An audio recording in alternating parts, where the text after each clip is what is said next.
গোলাপগুলো সুন্দর টবে সেট করে দিছি আমার ড্রয়িং রুম ডেকোরেশনের জন্য। দেখতেও খুব সুন্দর লাগতেছে। থ্যাংক ইউ সো মাচ এতগুলো ফুল দিয়ে আমাকে সারপ্রাইজ করার জন্য।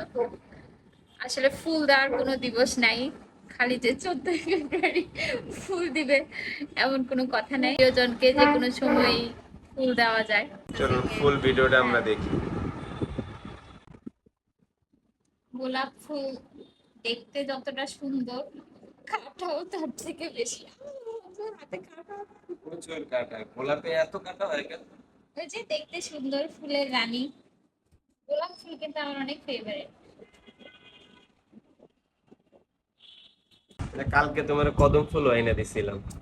কালকের ফুলটা বেশি জোর ছিল, একদম গাছ থেকে কিনে। এই ফুল দিয়ে একটা মজার জিনিস করব।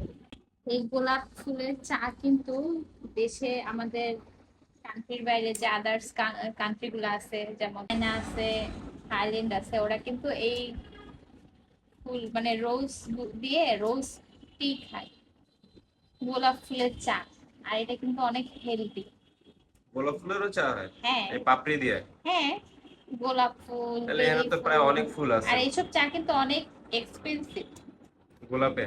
হ্যাঁ আর এগুলো তো খুব গ্রান, এই গ্রানের হ্যাঁ, সমস্যা হবে? যেমন আমি যখন দার্জিলিং গেলাম না, তখন দেখলাম বিভিন্ন ফ্লাওয়ারের সাথে আহ, তোমার হচ্ছে চা মিক্সড করে তোমার একটা ফ্লেভারফুল চা বানায়, আর এগুলো খুব এক্সপেন্সিভ হয়।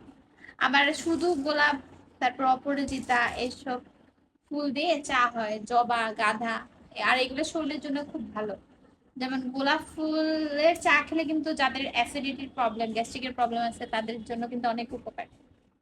সব গোলাপ দিয়ে না, যে সব গোলাপগুলো একটু মানে, যেমন এই গোলাপটার মধ্যে কিন্তু খুব সুন্দর একটা স্মেল আছে। সব গোলাপে কিন্তু স্মেল নেই, কিছু কিছু গোলাপ আছে না আরো অনেক ডার্ক কালার, দেখতে আরো বড়, দেখতে অনেক সুন্দর হ্যাঁ, লাগে, গ্রান নাই, দেখতে কিন্তু গ্রান সুন্দর। নাই, ওগুলা না। যেমন এই গোলাপগুলোতে আমাদের দেশি জাতের দেশি গোলাপকে, গোলাপ মেবি। এইগুলাতে কিন্তু প্রচুর গ্রান, পুরো রুম গ্রান হয়ে গেছে। এই গোলাপের পাপড়ি কিন্তু আমাদের কান্ট্রিতে এত হয় না, বাট অন্যান্য কান্ট্রিতে হচ্ছে এই গোলাপ ফুলের পাপড়ি দিয়ে অনেক রেসিপি করে। প্লাস হচ্ছে গার্নিশিং এ, ধরো পায়েস রান্না, বিভিন্ন টাইপের হালুয়া রান্না, তারপর কেক, পুডিং, এসব জায়গায় না ডেকোরেশনের জন্য গার্নিশিং এ তোমার এই গোলাপের পাপড়িটারে শুকনো করে তারপর হচ্ছে ইউজ করে।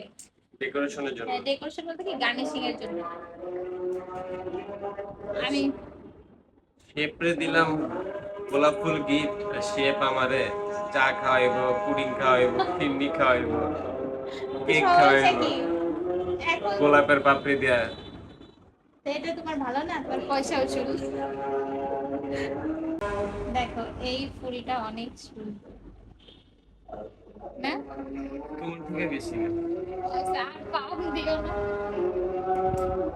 তাহলে আজকে চলো আমরা এই গোলাপের পাপড়ি দিয়ে একটা রেসিপি, রেসিপি বলতে কি, গোলাপের পাপড়িটাকে ড্রাই প্রসেসিংটা করি। হ্যাঁ, ঠিক আমি আছে, এর আগে করি নাই, তো দেখি কেমন হয়। তাহলে সবাই সোনিয়াস কিচেনে অপেক্ষায় থাকবো তোমার রেসিপিটা দেখার জন্য, গোলাপের পাপড়ির রেসিপি।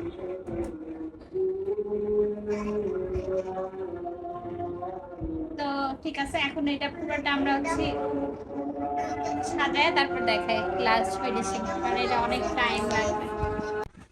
গোলাপের শুধু হচ্ছে পাপড়িগুলো নিব। গোলাপের পাপড়িগুলো সুন্দর পরিষ্কার দেখে ভালো পাপড়িগুলো নিব, নিয়ে এটা হচ্ছে ভালো করে ওয়াশ করব। ওয়াশ করার পরে হচ্ছে একটা চালনিতে বা ছাঁকনিতে নিয়ে পানিগুলো ঝরাবো। আমরা নেক্সট ভিডিওতে ইনশাআল্লাহ রেসিপিটা দেখব। সবাই আমার সোনিয়াস কিচেনের পাশেই থাকবেন।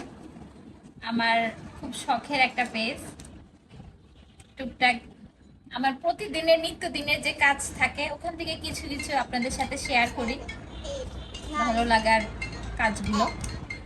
তো এই তো সবাই আমার চ্যানেলটা সাবস্ক্রাইব করবেন, লাইক শেয়ার কমেন্ট দিয়ে আমার পাশেই থাকবেন। আর আপনাদের লাইক শেয়ারে আসলে উৎসাহ হয় যে না আরো কাজ করি বা নতুন নতুন কিছু নিয়ে আপনাদের সামনে হাজির হই। এই তো, আজকের মতো এই পর্যন্তই।